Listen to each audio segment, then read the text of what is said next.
How's it going, guys? Today I'm going to be showing you how to make Notion's track Feel Like Me. Here's a preview of my remake. Don't feel like you owe me.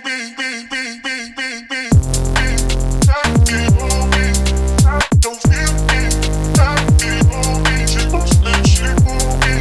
Like you owe me. Don't feel like you owe me. Want you. Let's firstly start with the drums.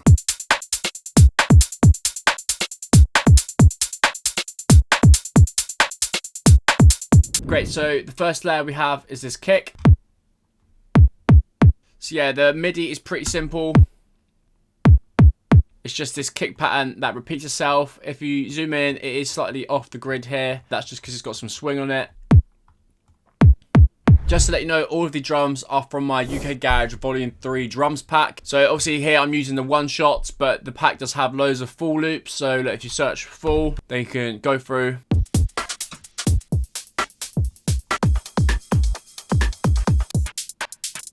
So this is all for making that sort of dark over mono style Notion.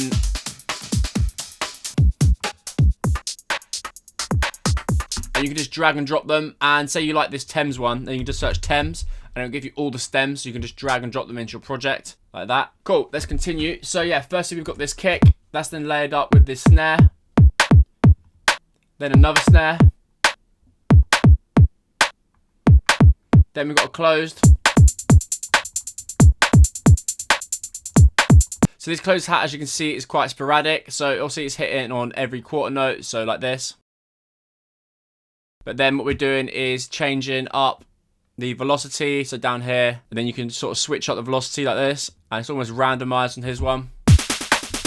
Oh, if I bring it up.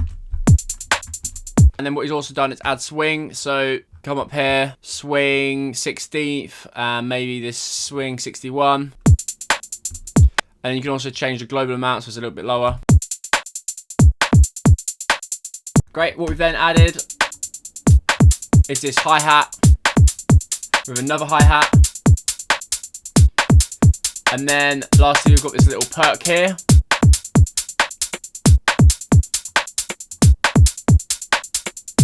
And then a second perk.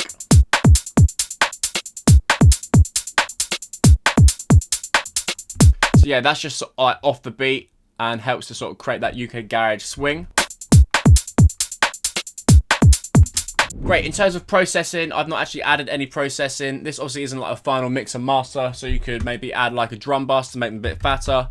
So let's go drum bus.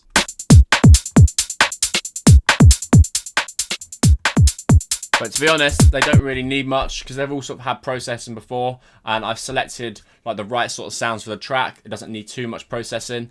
I'd probably leave that for like a final mix and master. These days it's rare that I mix and master something myself. Like a lot of my old tunes, say on like my old account, on this account, like most of these are mixed and mastered by me, apart from this one, which just so happens to have the most views. Call it coincidence. That one is fucking terrible. That one is alright, that one's shit. These days I just hire someone on Fiverr. Guy I can recommend, my most recent one, the Barbie's remix. This guy, Jimmy Couturier. So yeah, he's really cheap, but a lot of them can be really expensive. Like if you hire like, although they're good, like Big Z, the other YouTuber, Noise London, he's really good, but both of them are like 200-300 quid per song, which is like fucking not making loads of money from it. It's like fucking hell, like a bit expensive, do you know what I mean? Whereas this geezer will like literally do your whole song for like 43 quid, which is a fucking sort out. Maybe like, no, 50 quid. So I mean, yeah, you got to keep the stems under 24, but 50 quid is pretty good, like as opposed to like 200.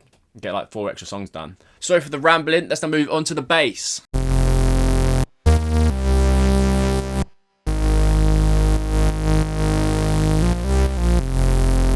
So yeah, this bass is from my UKG Volume 2 pack. This pack has tons of like insane UKG presets. So look, you can literally just flip through them.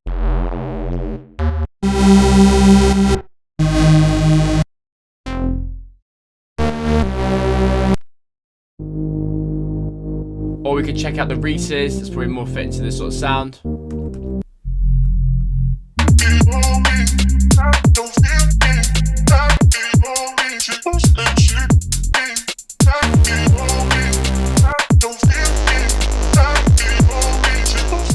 So yeah, let's obviously have a look through and see how this patch is made. I'm just going to turn everything off and then go through it. Great, so firstly we have this sub, so it's got a sine wave that's sort of distorted. So this would be a normal one. It's more distorted. A normal one, much deeper, but this one sort of feels that a little bit more high end. We've got this oscillator A and this oscillator B. This one's pitched down by 2 octaves. This one's pitched down by 1, but this is up a 7th. So this basically means it's creating a chord. We then run it through this filter. I mean, you can bring that cutoff down.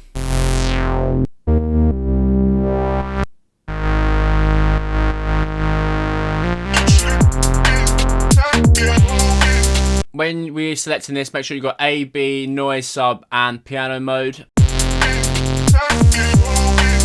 Let's now switch on to the effects. So we've got this distortion, chorus,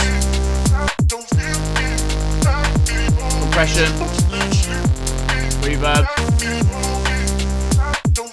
and this EQ, which is connected to this. So you take out a bit of the high end. And after that we have this compression, so this is sidechain to the kick, which basically means it's ducking every time the kick's playing. Quite exaggerated.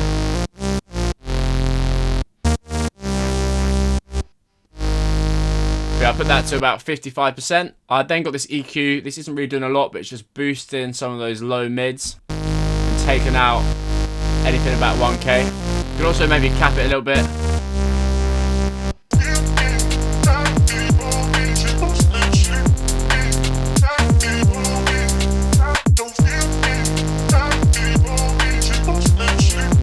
If we look at the MIDI, we're in the key of F minor, so it's F, D sharp, C, G sharp, A sharp, C, A sharp, and this just repeats itself.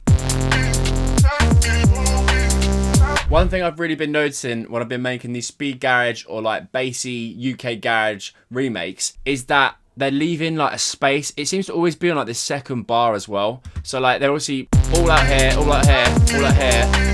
And then after the second bar, they seem to always be leaving the gap here, and it really sort of leaves and adds a nice bit of space for then that second bar.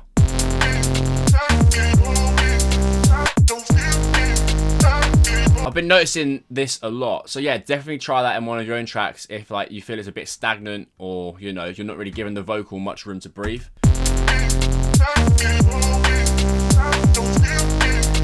It's good, but that really does add a bit of snappiness to that second bit. It almost makes it like a second drop. Great, thank you very much guys. I hope you enjoyed that video. I will see you next time. Cheers.